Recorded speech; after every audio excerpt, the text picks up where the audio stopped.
Good morning and good afternoon. Welcome to our Charlie and Mike webinar series, session number 4.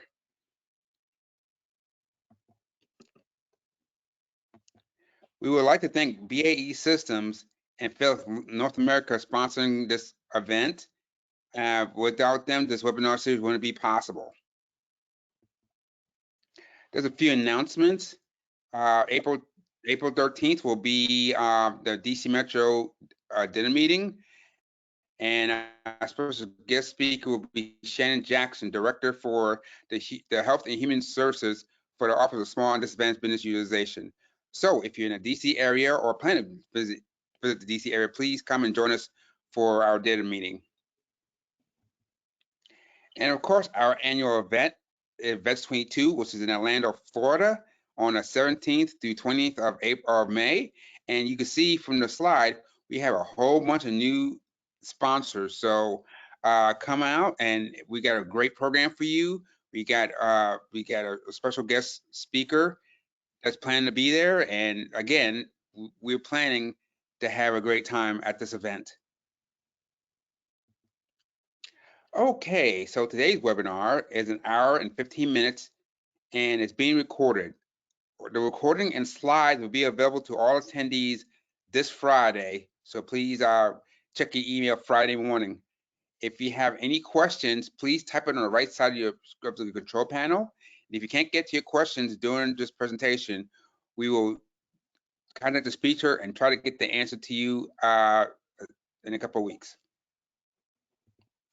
Again, my name is Earl Morgan. I am the Program Director for the SBCS, and I would like to welcome Dr. Debra Suarez, Program Manager for the Department of Education. So, ma'am, thank you for joining us today, and I will turn the floor over to you. Thank you, Earl. How is my audio? Is it loud and clear? Yes, it was loud and clear. Wonderful, thank you. Thank you so much. And thank you for the invitation. This is an absolute honor to be here to represent the Department of Education, OSDBU. I am going to start sharing my screen. And do you see my first slide, please? I see your first slide. Yay, we're in business. Great. Well, we're getting there. Okay. Again, thank you so much for this invitation. I'm Debra Suarez. I serve in the Office of Small and Disadvantaged Business Utilization in the Department of Education. And I'm really excited to be here today to speak with all of you.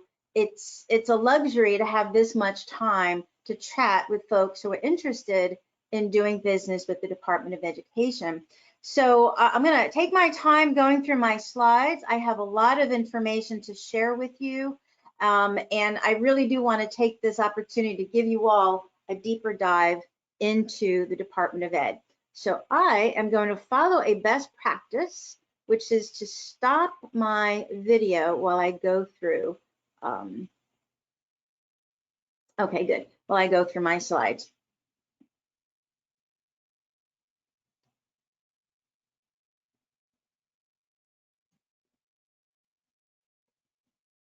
All right, it looks like it's not letting me go on full screen mode, but as long as you can still see my slide, we should be good. So Earl, if you can just let me know if you're seeing the second slide, please. Yes, I'm seeing the second slide. Okay, very good. All right, so let me share with you a little bit about the Department of Education. Actually, I want to share a lot with you about the Department of Education. In the Office of Small and Disadvantaged Business Utilization, we do a lot of work with small businesses who are interested in potentially engaging in federal contracting with us. And one of the first places that we always like to start is to try and demystify the Department of Education. And that's what I want to share with you today. We all know about going to forecasts and looking for opportunities, but I want to start with talking about the Department of Education, who we are and what we do. So I'm going to talk a bit about our vision, then get into OSDBU's mission and roles. But let's talk about the Department of Education. So in general, our mission, our vision is to achieve educational excellence through strategic partnerships with small businesses and stakeholders. Our mission at the Department of Education is, and you can find this on our website, is to promote student achievement and preparation for global competitiveness by fostering educational excellence and ensuring equal access. So again, the Department of Education's mission is student achievement for global competitiveness and ensuring equal access. I think it's very important to understand how the Department of Education operates in order to then begin to understand potential business opportunities with the department. So what do we do as the U.S. Department of Education? There are four main activities.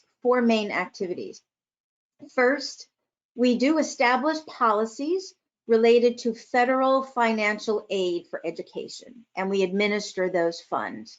So that's the first big activity in the Department of Ed, establishing policies related to federal financial aid for education and administering those funds. The second big activity that we do is collecting data and overseeing research on American schools, and we disseminate that data. So collecting data, overseeing research, and disseminating that data. The third main activity is to identify major issues of problems in education and focusing national attention on them. So we attend to major issues and problems in education in the United States. And the fourth main activity is to enforce federal statutes prohibiting discrimination in programs and activities that receive federal funds, so OCR, Office of Civil Rights, in order to ensure equal access. So again, those four big activities, number one, related to federal financial aid, number two, research, data, and dissemination, number three, identifying major issues related to problems in education, and number four, enforcing federal statutes to ensure equal access to education. It's really important to understand those four big activities because as I go through the PowerPoint, you'll see that our major spend is related or aligned to those activities. Okay, I said I had a lot to talk about. I'm still on this one box here, vision. Ed operating structure. I think we're considered a mid-size. I think of us as a small agency. We're roughly 4,000 staff. And I would say approximately almost half, roughly, would be federal student aid.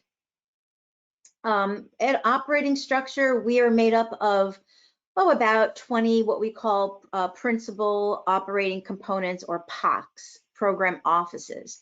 And each program office will administer a particular law related to education, will administer a particular program, or they will be focused on internally facing. So each office has its own mission. So when folks are interested in possibly having a federal contract with the Department of Education, I always suggest go to our website and become a student of the Department of Education. Go to the individual websites for each one of those POCs or principal offices and begin to understand how each one of those principal offices contributes to the larger mission of Ed. So for example, one principal office, I guess you can call it, is federal student aid. And how does FSA or federal student aid contribute to the larger mission? Well, federal student aid takes care of that first main activity of distributing federal aid for education. Another principal office is the Institute of Education Sciences, IES. And the main mission of the Institute of Education Sciences is related to that second activity, which is data, research, and dissemination. So we have roughly 20 POCs. Each program office will contribute to the larger mission of the department. And some of them will focus internally. For example, the Office of Finance and Operations, OFO, that focuses more internally into the department. We also have the Office of the Chief Information Officer. That also focuses more internally into the department. whereas the others tend to look outward in terms of administering a particular law or policy. Okay. And the other thing that I always like to share when I'm given the luxury of time with small businesses is to talk about learning the Department of Education and how we serve our stakeholders. Okay, so if you begin to learn how we serve our stakeholders, you'll begin to learn how we produce our work, and we produce a lot of our work through contracting. For example, one principal office is the Office of Career, Technical, and Adult Education, or we call it OCTE, the Office of Career, Technical, and Adult Education. The main stakeholders for OCTE are adult learners, teachers of adult students. It includes community colleges. It also includes teachers of adult English as a second language learners. Basically, OCTE will administer the Perkins law and administers what's called the WIOA law. So I say this to all of you because what's really helpful is if you go to the website for OCTE and you look at it from the perspective of the stakeholders, you'll begin to see what they produce. They produce online courses for teachers, right? And how do we produce those courses? Well, we hire contractors. We hire contractors to design that curriculum for the teachers. We hire contractors to put the courses up online and to create the website and then to actually hold the training. So once you begin to look at each individual program office, you begin to understand how each office serves the stakeholders. And how do we do that? Largely through contracts and different kinds of contracts. So that's always an inside scoop that I share with small businesses. Take a look at what each individual office is creating, what they're producing, and you'll always see the contractor's name that created that. You'll see, if you get a report, for example, you'll see the contractor's name that created it.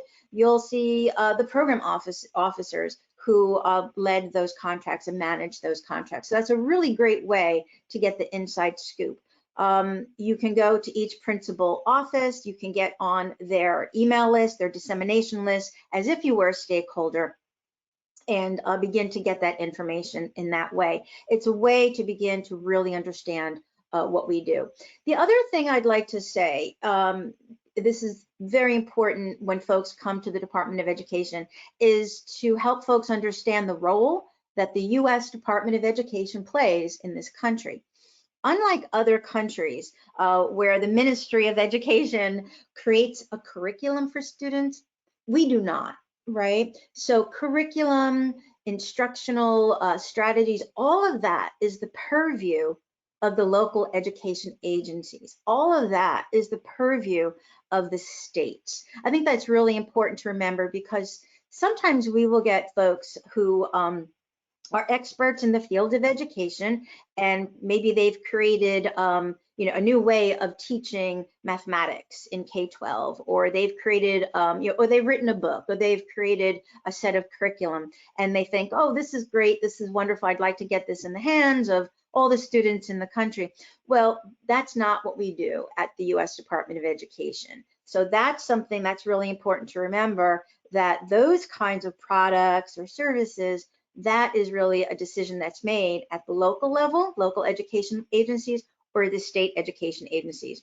At the U.S. Department of Ed does not get involved in that piece of it. So that's really important, an important distinction to remember. Okay, I will move now from this box over to the second columns, but that was a real treat for me to have a few minutes to dive a little more deeply into the department to help you understand the structure and our role and how we do business, so that you can begin to understand where your business can support our mission. Okay, so I am with the Office of Small and Disadvantaged Business Utilization, OSDBU. And I'm sure many of you know there's an OSDBU in every agency. We exist through mandate from the Small Business Act. And our mission, as is stated here, is to work as an advocate to maximize participation of small businesses in our federal contracts. We do that through outreach, through partnerships, and working on acquisition strategies. We also look at it as reducing barriers to potential barriers that small businesses might face. And we are especially concerned with small business concerns, such as veteran-owned small businesses, such as women-owned small businesses, hubs, and disadvantaged businesses. I'm going to talk about key roles in a minute, but before I do, I want to move to this slide here, and I would like to mention our director, Director Calvin Mitchell. Calvin has been director of our office of OSDBU for just over a year now, and I do want to mention him because he's providing leadership in a way that I think is important for small businesses around the country to know about. You know, we are a small team in the Department of Education OSDBU. There are 5 staff members, including myself, plus Director Mitchell.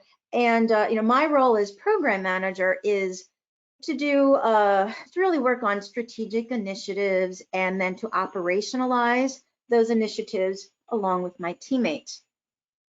Calvin, Director Mitchell, has really brought to the table, has really brought to the team not only that emphasis on strategy and operationalizing, but he has brought to our team a vision and an inspiration. And if you've ever had the opportunity to hear him speak, I think you might agree with me.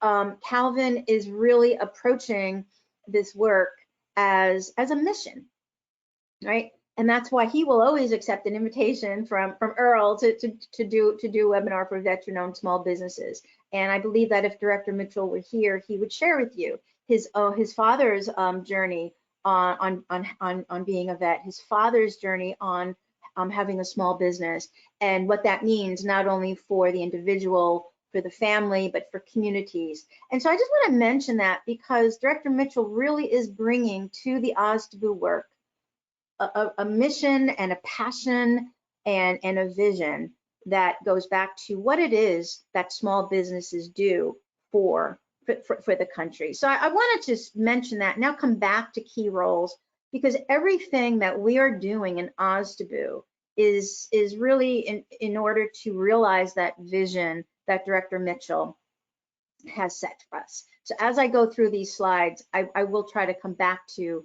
that vision that he has presented to us. But our key roles to conduct outreach into the small business community, such as we're doing here. Establish strategic partnerships. Now, those partnerships are internally with contracting officers, with other program managers, with our senior executives in those program offices, but also strategic partnerships such as we have here with Earl, other strategic partnerships with chambers of commerce, also with other agencies as well. And Director Mitchell does sit on the OSDBU Council, and he actually is the lead for outreach efforts for the Interagency OSDBU Council.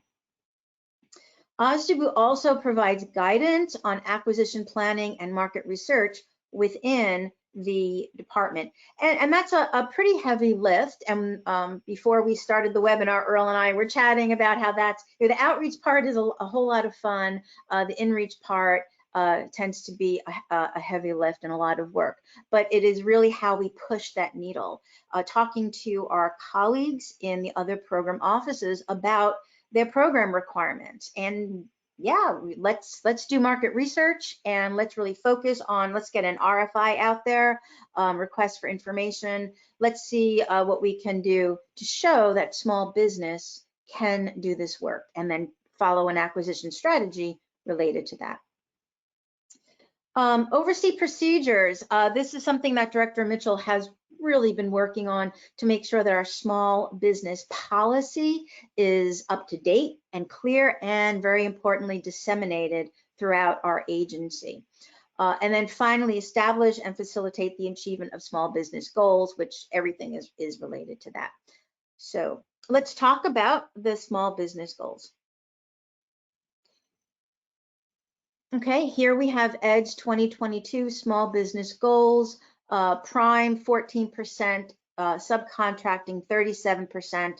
The rest you can see as pretty typical. However, the small and disadvantaged business for prime has increased to 8.25%.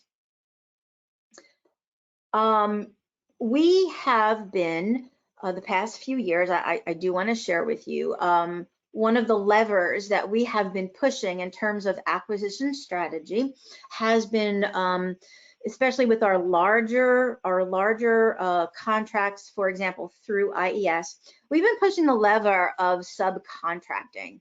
So you may, if you've been watching what's the actions that have come out through the department, you probably have seen that, especially the larger contracts coming out through IES, focusing on subcontracting, but not just subcontracting. We did a lot of work with making sure that a small business subcontracting plan was part of the source selection factor in for the primes submitting their proposals. And so what does that mean? So what we had encouraged in terms of the acquisition strategy, and it worked, was to move toward looking at the existence of a small business subcontracting plan, and not only the existence, but the meaningfulness of that subcontracting plan. Does the small business subcontracting plan give meaningful work to the small business, right? Not just ordering supplies, but meaningful work to help them grow in their capacity. And then also attendance to the small business goals. Does that small business that proposed small business subcontracting plan attend to ED's small business goals? So that's something that we're really very happy that we're able to push that needle and on subcontracting, especially in the very large contracts. But now we are definitely moving more toward pushing for the prime as well. Okay, so let's take a look, a little bit of a history as to where we have been in terms of our spend. So I'll give you a minute to take this, to digest this slide.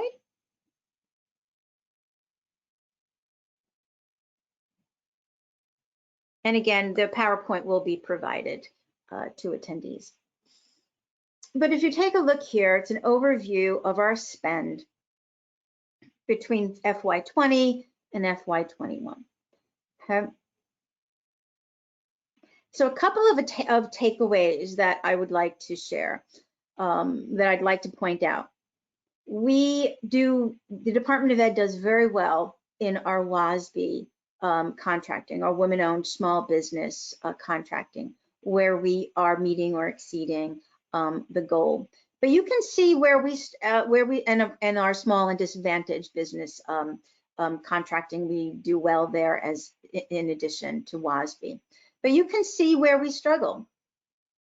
Taking a look at our service disabled veteran-owned small business for FY20, you can see that we fell short of the 3%, and as well in FY21. Now in FY21, we did have a little bit of a push up. We pushed the needle from 1.07 in SDVOSB up to 1.11%, a tiny bit of a nudge, but we're still way below where we need to be, and certainly way below where we want to be. And all of those activities that I shared with you about what OSDBU does, outreach, in-reach policy, please know that Director Mitchell is leading the efforts on attending to small disabled veteran-owned small business contracting in all of those areas. In our outreach efforts, in our in-reach efforts, we are doing training directly related to contracting with veteran-owned small businesses and hub zones, as well as in our acquisition strategy conversations. So we're below, we know that, and we're working on that. And then as well, our hub zone, we struggle there. Okay, moving on.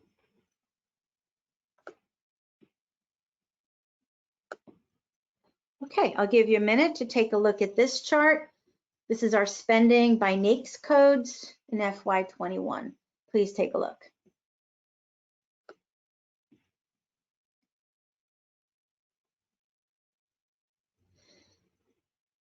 Okay, so a couple of things that I'd like to highlight here. I think some of the more important takeaways are where the total biggest spend is. So you can see 561440, collect that second row, collection agencies. That's really coming from FSA. As I've shared, FSA, Federal Student Aid, is directly related to one of the major activities of the department, and the spend is reflected. But there is movement, there is change happening there. But that has been our biggest spend.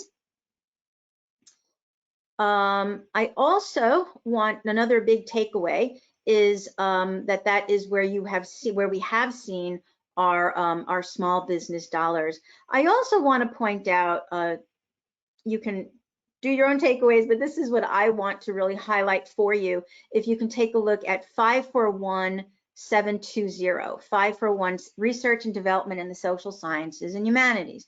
And that is largely coming from IES, as I've shared with you as well, Institute for Education Sciences. Okay, and then another big takeaway is where we have our largest small business percentage, which is 541519, other computer-related services.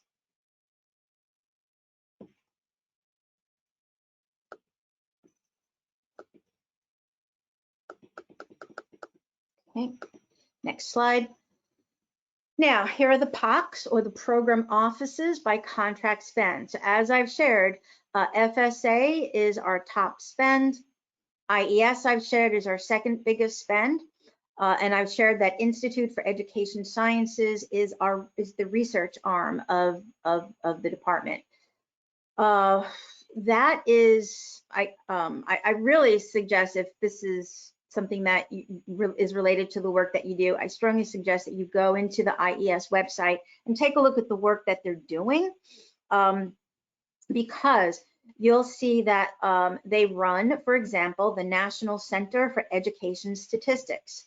The National Center for Education Statistics creates dozens of surveys, of data sets. So when you see on the news, X number of 8th graders are doing this well in math, it comes from the National Center for Education Statistics. There are also international surveys. But if you think for a moment about what is required, what kind of work is required to accomplish that, you're going to need survey designers. You're going to need top-notch statistical, or rather statisticians, who can design those surveys. You're going to need the top-notch computer support systems to gather that information, to do those surveys, to gather that information, to protect the privacy. Think about the privacy information that needs to be protected now that you're dealing with every 8th grader in the country.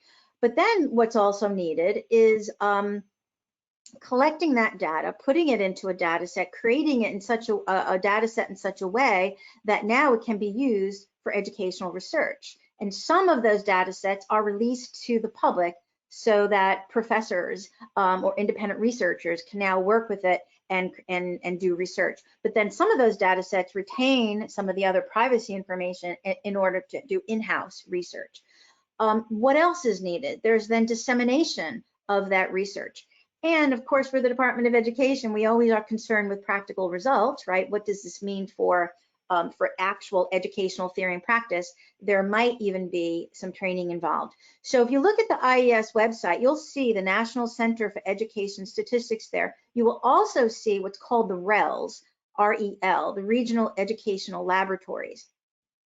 And those are actually the contract actions where we worked really hard on the subcontracting piece over the past couple of years, because those contracts, they fund a regional educational laboratory. So there are 10 regions, and each region will have an educational laboratory. Each one is going to be focusing on a particular educational problem or issue that is specific to that region. So clearly, a region that is urban is going to have different set of issues than a region that is rural, for example. And so each regional laboratory will focus on the problem or issue of that region and will conduct the research, and they'll collect the data, they'll create a data set, they'll then have dissemination of the information, and they'll do perhaps training related to that issue. And that is where we found the greatest opportunity for pulling out pieces, either pulling out pieces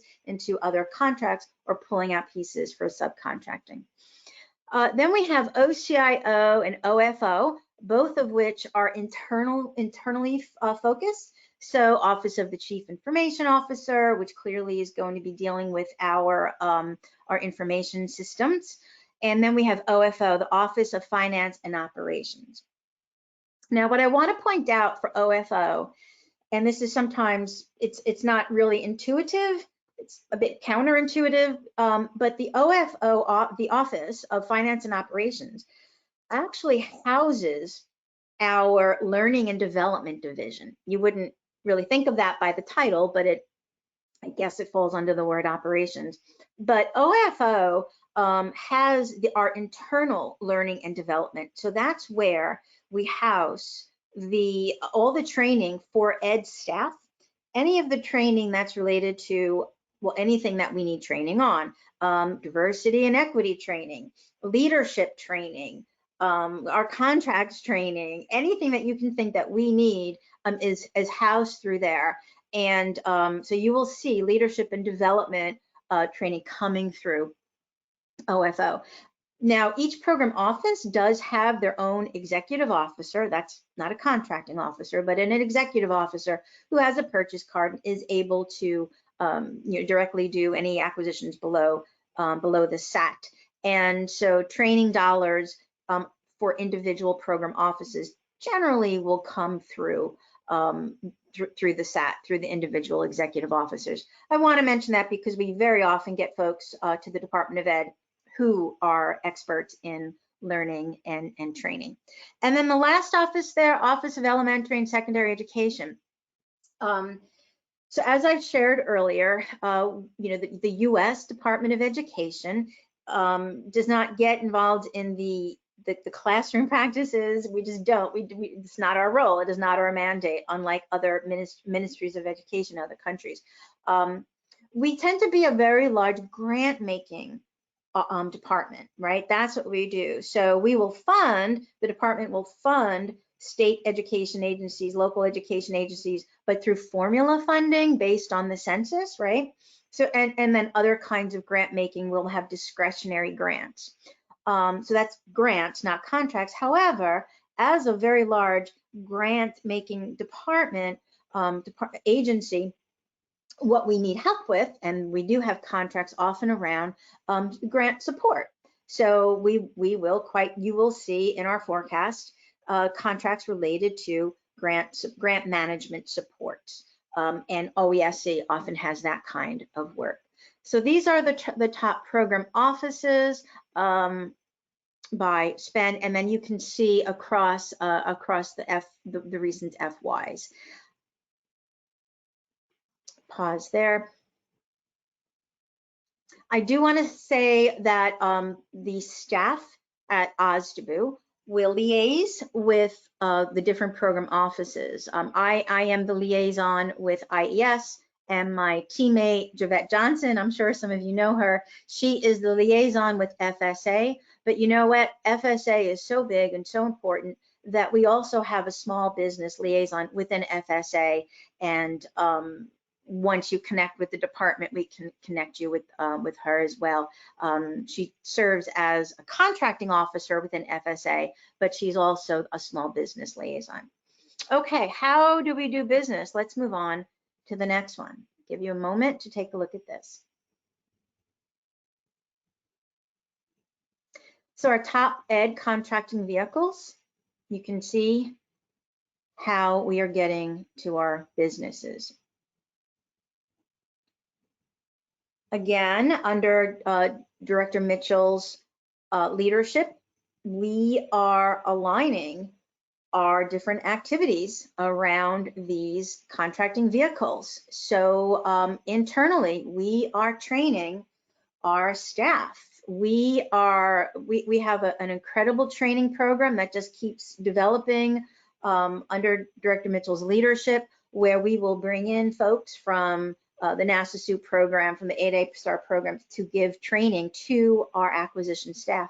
But you know what? In addition to training our acquisition staff, we are including program staff as well in the department, as I'm sure in many other agencies. And the acquisition team includes, of course, the program managers, the program staff who are trying to accomplish a mission, and then it also includes, of course, the acquisition staff who are trying to help figure out the process for procuring that work in order to accomplish that mission. So for our training in OSDBU, we're doing something very similar. We are training both program staff and acquisition staff. Just this morning, we had an 8A program. We had an 8A training. We had an officer from the Small Business Administration who works directly with the 8A program do a training for our program officers and our acquisition staff. And we had almost 50 people there for the training. So we're getting there a little at a time, but these are the top contracting vehicles. Okay, top NAICS codes, and this I think will help shed light for SDVOSBs, top 10 NAICS for VDSOBs from 19 to 21.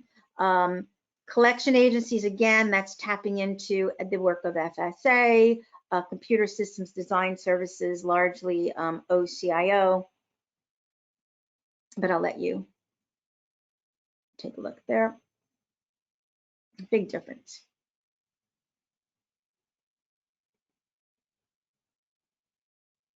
Okay. All right. Also continuing along with this presentation to help you learn about the Department of Education in order to do business, in order to understand how to do business with us, I did want to also provide information on equity in federal procurement and what we are focusing upon. As I'm sure many of you know, President Biden issued Executive Order 13985, which called for all federal agencies to use their resources to attending to equity, right? Using federal resources attending to equity, which was followed up with OMB memo 22-03. And in that memo, that specifies 5 actions that agencies can take to attend to advancing small business equity in federal procurement. And there are 5 actions that are specified, including what we're really excited, including creating the awareness, but also making sure that attending to small businesses is part of all senior executives' performance plans. So that's one thing that was really very exciting. Also, making sure that the OSDBU director is empowered and enabled to meet with and to continue meeting with the heads of agencies. So Director Mitchell, well, he's always met with the head of our agencies, but he continues to meet with the head of our agency. But what are we doing in OSDBU to attend to equity in procurement? We are working hard to create awareness and understanding within our own agency. That really is a way to push the needle. We are continuing to do in-reach training and POC-wide engagement around equity in federal procurement. So for example, Director Mitchell has started office hours, quarterly office hours.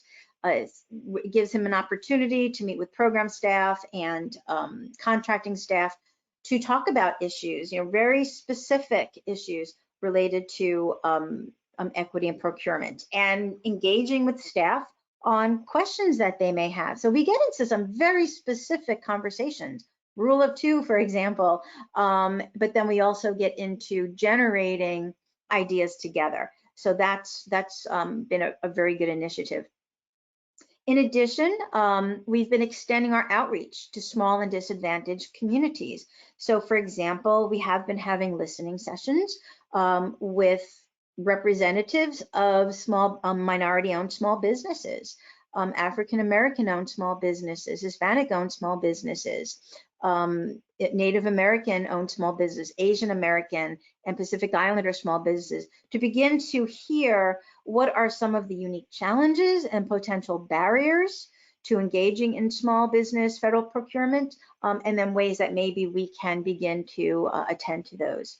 So that's very exciting work that we are doing in response to the executive order and the OMB memo. And then, of course, continuing to build new partnerships and also strengthening the partnerships that we have.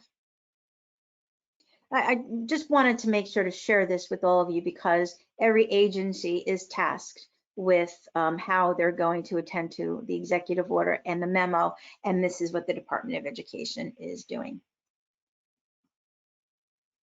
Okay, I would like to talk a little bit about how OSDBU can serve you much more specifically, some very specific strategies.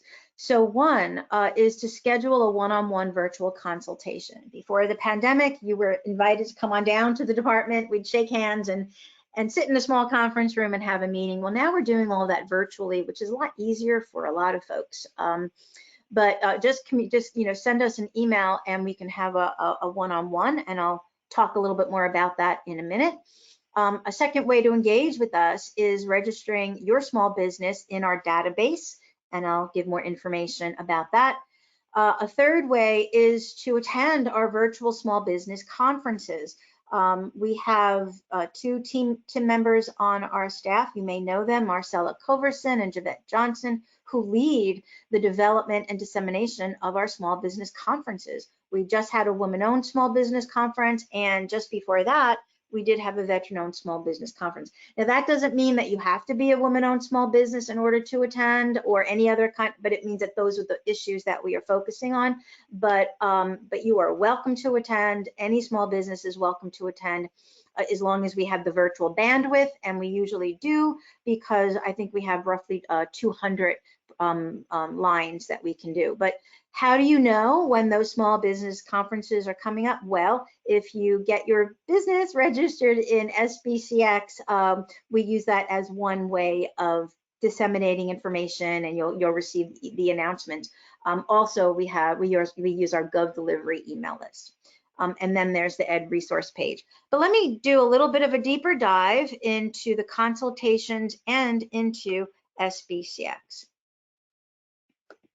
Okay, well, here are the points of contacts. We're a small team, but we're mighty ass. But there are the names. Oh, I didn't mention Samira. Samira is, I mentioned everybody, but Samira, I believe. Samira is our policy lead. She is a small business specialist as well, but she is also our policy lead, working very hard on those policy efforts under Director Mitchell's guidance, as I shared with you. Okay, so what does it mean to have a one-on-one consultation? So you meet with us, send an email to that small.business@ed.gov address. We'll set up a virtual meeting. And during that meeting, it all depends on your small business specialist. It all depends on you. But in general, it's your time meeting with that small business specialist. So some small businesses like to use that time to provide a capability briefing. And now through Teams, of course, it's so much easier because you can even do a little PowerPoint if you'd like for the small business specialist. It's your time to ask questions about the program offices, who is doing this kind of work, right?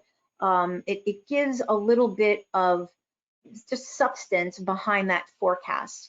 And during that conversation, as we listen to the work that you do and as we learn a little bit about your capabilities, we'll better understand if there are other small business advocates to connect you with. So for example, if your work might fall into FSA's body of work, we would definitely connect you with Tomiko, who is the small business liaison with FSA. And it's an opportunity to discuss resources. Now, for those who are new to SBCX, we also will spend the time reviewing their profile and just talking about how to make that profile a little bit more engaging for when a contracting officer or a program officer goes into the data set. So this is what happens typically during a one-on-one consultation. But again, it all depends on the small business specialist, and it depends on you, because that would be your hour, and that's often how long we meet with each business, 45 minutes to an hour. Okay, I would like to now give a deeper dive into the second way to engage with OSDBU, which is SBCX. SBCX is our small business database. We use this as a market research tool. This is where small businesses will go into our database. As soon as you put in your DUNS number, a lot of information auto-populates, but that's only the barest bone. There are other ways that you can create your profile, and you'll see that in a little bit later, but it is a market research tool that we use when we are doing market research. And therefore, we always say to small businesses that this is your opportunity to use this tool to market your business to the Department of Ed. All right, and then in addition, it is a communication system for us that we will send out opportunities, whether it's a conference or maybe it's an RFI that we've been alerted to, or an RFP, but we do have an email communication system through SBCX.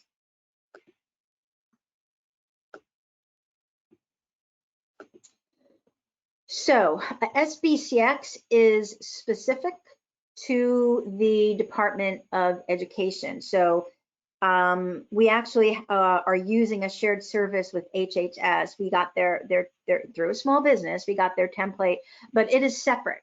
So once you register for the Department of Education SBCX, you are only registered for the Department of Ed. So this is for us. This is for businesses who are interested in doing business with the Department of Ed. Other agencies may have another database, and I do know that HHS, of course, has that database. But who's going to be using it? Ed employees, acquisition staff, program staff, OSDBU staff, and then of course business owners. But only a certain amount of information is seen. It's their privacy issues. Only certain information is seen by businesses. Ed employees are able to see more information. We think it's user-friendly. As I've shared, it is specific to Ed, and it really is your opportunity, a small business's opportunity to market to the department. You'll be getting these this PowerPoint, so I don't want to go into these steps here. I don't want to use our time to go into the steps of how you register, but you do go in and you can create your account, and it will be approved by the OSDBU. And again, just to emphasize that only departmental staff can view any sensitive information, can view your company capabilities, so you don't have to worry about other businesses seeing your business information. Now, I do want to take a moment to talk about the profiles. When you go in, you'll have as I said, you go in, you'll submit your DUNS number, and a lot of information auto-populates, such as past contract data. But you're going to have the ability to upload your capability statement. You'll have the ability to upload pretty much anything you want to upload. Some businesses use that as an opportunity to upload past performance, especially those businesses who have incredible past performance, but not in the federal space, right? We definitely have businesses who say, I have a lot of state work. Yeah, I've done a lot of work at the state level, or I've done a lot of work in the private sector. But there's no way for me to really get that information into the hands of contracting officers or program officers. Well, here's a way to get that information into their hands. So there's also an opportunity to put up your keywords. There's an opportunity to create a blurb introducing your company. There are many different ways that you can include information. And again, this is your opportunity to market yourself to the department. And I also want to share, again, consistent with my message, that under Director Mitchell's leadership, all of our energies and efforts are aligned to our strategies and to his vision and sense of mission, that we are doing internal training on SBCS, right? That's how we know that's how we really push the needle, is our work internally. So several months ago, we started what we call Train the Trainers for SBCS. Every program office has given us 2 staff members who are becoming SBCS champions, small business champions. And so we've trained them on how to use this database, and in turn, they are now training their program offices to use the database. So in other words, it's not just this static database out there with businesses named, but the hope is that we're going to see more and more program officers, more ed staff, contracting officers using this. And we've already seen a jump. We've gone in just since we started this training, the Train the Trainers, we've doubled the number of staff who use this. We now have just about 90 staff who are using this, this tool. So my main message is, please do consider registering your business. And if you do, please do make sure that you're using the capabilities. Okay. Coming down now to a list of resources. I'm sure you'll know about that, and that will be provided to you in the PowerPoint. And now my thank you screen. And with that, I am going to hopefully stop sharing my screen and be able to come back on and engage. Okay, thank you so much for that information. We got plenty of questions to ask you about the information you provided, so let's go ahead and start with the Q&A. First question, does FSA ever conduct research and or lease contracts for research-related student aid? So if I understand the question, so there are 2 parts to that question, I think. Do they conduct market research? Yes, and they do, and they will do that in different ways. Sometimes when we have our conferences, let me backtrack for a minute. When we have our conferences, our teammates who organize that, Javette and Marcella, work very hard to bring program offices to the conference to then give information about particular contract actions. So that's one thing. So that's one way to begin to engage a small business community. But then also, yes, they do, depending on the action, they do have market research. But there was a second part to that question, and I think it was around a particular topic. Can you share that again? Hold on for a minute. First, it wasn't market research, it was educational research. Oh. Oh, so does FSA ever conduct research and or release contracts for research related to student aid? So that's a good question. That comes to understanding the role of the Department of Ed. So there's only one place in the Department of Education that's allowed to do a research with a capital R, right? And that is IES. So anything that's research related will come through IES. But that's not to say that other program offices won't investigate or explore an issue or explore a problem that they do, because they do. But that question sounds like it might be coming from a researcher, a firm, a small business that specializes in research. And so I would say get a one-on-one going and bring that question. But again, research with a capital R is through IES, but you will definitely see contract dollars coming through other program offices that will explore an educational problem. Okay, next question. Is ED going to require small business partnerships for the Presto contract? Okay, so that's something I certainly cannot answer here. Anything related to a specific contract, we do need to go through the procedures for communicating with the contracting officer. So feel free to pop me an email if anybody, if you want information on presto, but of course, we defer to the contracting officers and the way to communicate around contracts. So please do send me an email. I can get you in touch. My email is debra.suarez@ed.gov, and I can get you in that proper line of communications. Okay. Next question. How can organizations with staff that has extensive experience in the field of education leverage that experience for past performance? So just read that question to me one more time, Earl, please.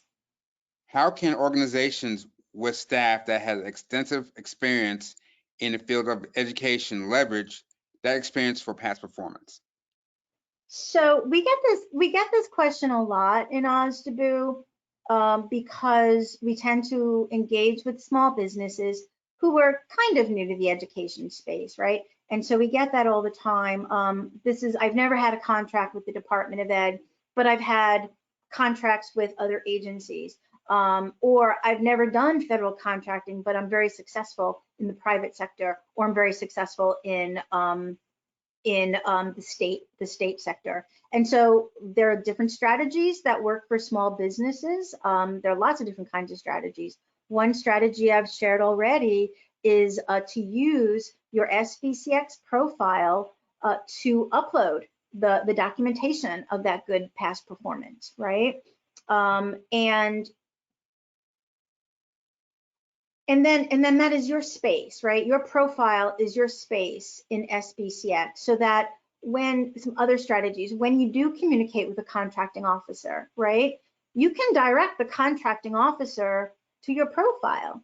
I know a lot of times contracting officers are just overwhelmed with getting capability statements emailed to them, right? That's kind of the old way of doing business. I'm not saying not to do it, but a new way, at least in the Department of Ed, is to direct and say, hey, I have a profile. Please check out my profile in SBCS. Any questions, please contact OSDBU. I know OSDBU runs that SBCS. So, so you can upload your information, upload your past performance. You have the opportunity to, in the blurb that is about your business, you can talk about your past performance there. Sometimes and how you use the capability or the function to upload documents depends on what you want to do with it.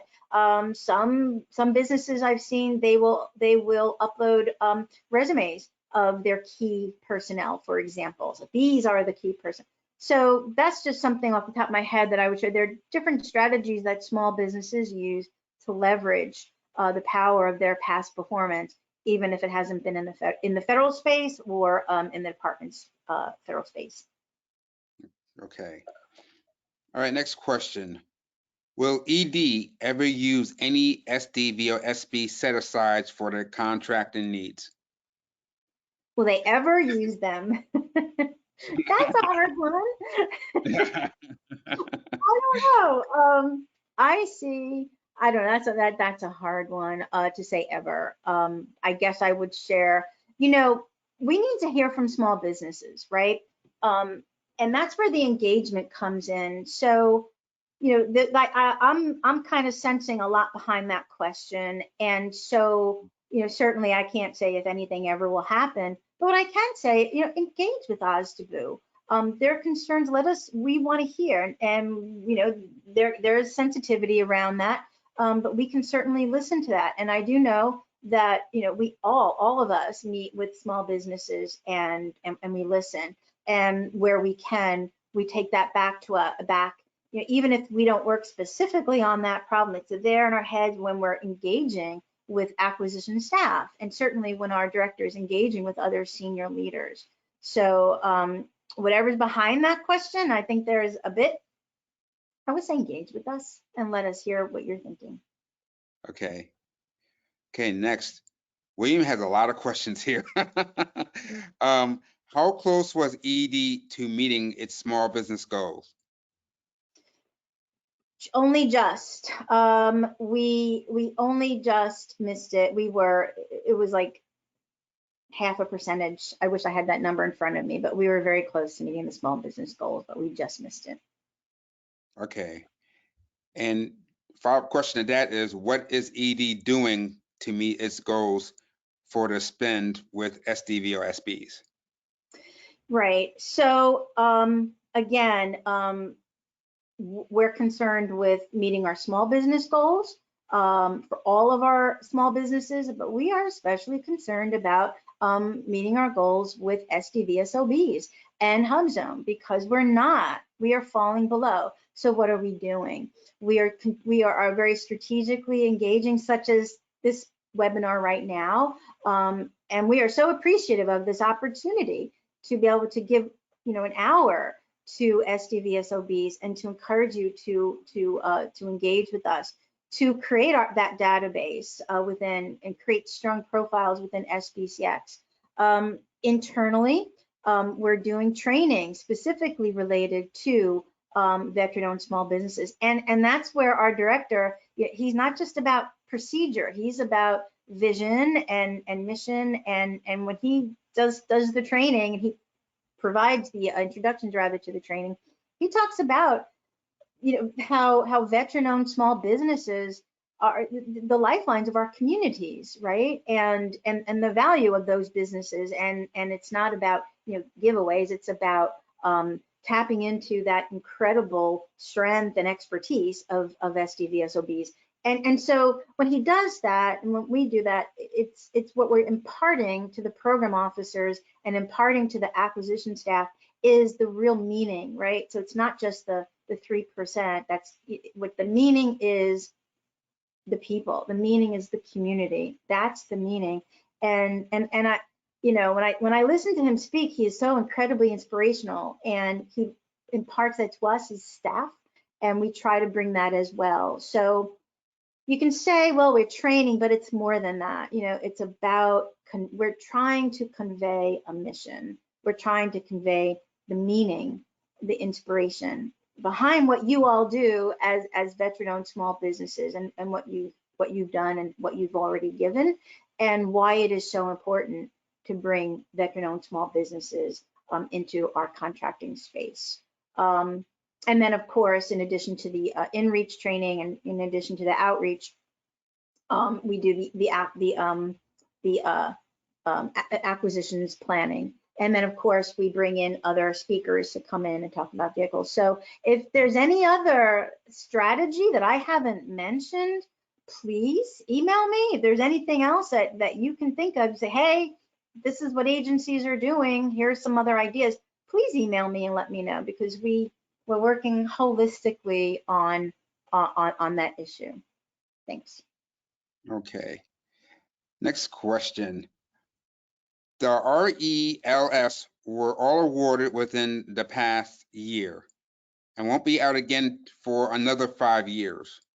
What can small businesses do to compete if these contracts won't have any competition again for 7 more years? So if I understand the question is, what can small businesses do to prepare themselves for when it comes out in 5 to 7 years? Well, I would say first of all, we don't know what the acquisition strategy will be, right? I shared what a lot of the strategies were. We don't know what it will be. So one thing is for sure is to engage, so that we know that small businesses are able to do this work, and in order to help influence any acquisition strategy. So that's one thing. I would say that would be one way to be looking toward that. And then also, once I know that every business has to decide how they do this, how they engage with those primes. But one thing that is a possibility for consideration is to engage with those who have been awarded. The RELS is an extensive amount of work and lots of bits and pieces to that work. And so to see how you might engage now that they've been awarded. But that's, every business has to make their own choice as far as that is a strategy. Okay. Next question. We got a lot of questions today. This is amazing. I'm a VA CVE certified SDVOSB and women-owned small business. And I've been looking for ways to get in touch with DOEED. I'm in the process of registering on your site. I'll also be asking for one-on-one session as well. Thank you, Dr. Suarez, for this information is great. Yeah, you're welcome. So is that DODEA, the acronym? The Yes. DODEA. Yeah, that's different. We're not DODEA. We're not part of DODEA. That's a different group. Okay. But yes, but the individual said they're going to communicate with us. That's perfect. Great. Boy, another question. Are there paths to win an award for a small cyber boutique firm outside of the major GWACs? So those the top contracting vehicles that I shared are the top contracting vehicles, but they're not the only way that we procure. Okay. Still got more questions coming in. Does the OSDBU office help with subcontracting opportunities as well? For instance, if your small business small business isn't quite ready for a prime. So I don't know what the individual means in terms of how we help. So what we do as OSDBU, we, our role is to try to help businesses understand the Department of Ed so that they can create their strategies for engaging with the Department of Ed. And so when we meet with small businesses, that they're at really different phases of engagement, I guess, of readiness of engagement. And so if there is a small business that is just beginning to think about subcontracting as a possible avenue, we do not do actual business consulting. That's outside of our scope, and we may not for obvious reasons. But what we can do is provide resources. So we may not do specific training on subcontracting, but we can connect you with resources. So again, our role is to help demystify the Department of Ed, help you understand Ed, maybe connect you with folks. But in terms of business development, that's not our purview. But we don't just say, oh, sorry, don't do that. We do our best to connect you with resources that can help you. Okay. And again, for everybody who's on the webinar, we're going to be sending out the recording and the slides by this Friday. So I know people have forgotten, but this Friday you will receive the webinar recording and the slides. Let's see if we have any more questions. All right, we have one here. Why has the SDVOSB spend decreased over time? That's a big one. And I would like to say that we did push it up a little bit, just a little bit. And I think that we just have to continue to attend to it. I don't think there's any one thing. And I think it's also similar to, I believe, and Earl, you can correct me here if I'm wrong, but I do believe that that is the case across all agencies. I think Yes. we're seeing, Zone and SDVOSB. Yes. Okay. I'm afraid to ask this, but any more questions? Oh no! Just when I thought I was going to get dismissed. No, this is great. This is the most questions we got for one webinar, and this is fantastic. So we got time. So if you have any more questions, please ask now.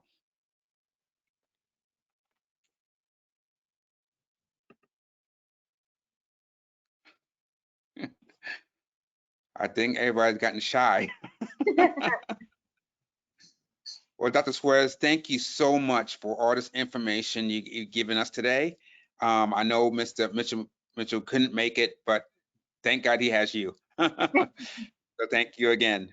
It was great working with you. So again, one last time, be expecting. You may get this early. I need to get this out, but the slides and the recording will be out this Friday, but we're going to try to get it early to everybody, okay? So everybody will have it. So if you have any questions, please email Dr. Suarez or email me, and I'll pass the questions on to her. Okay, everybody, thank you so much. And I will see you all next week for another edition for Charlie Mike. Thank you, guys. Thank you. Thank you, everybody. Bye.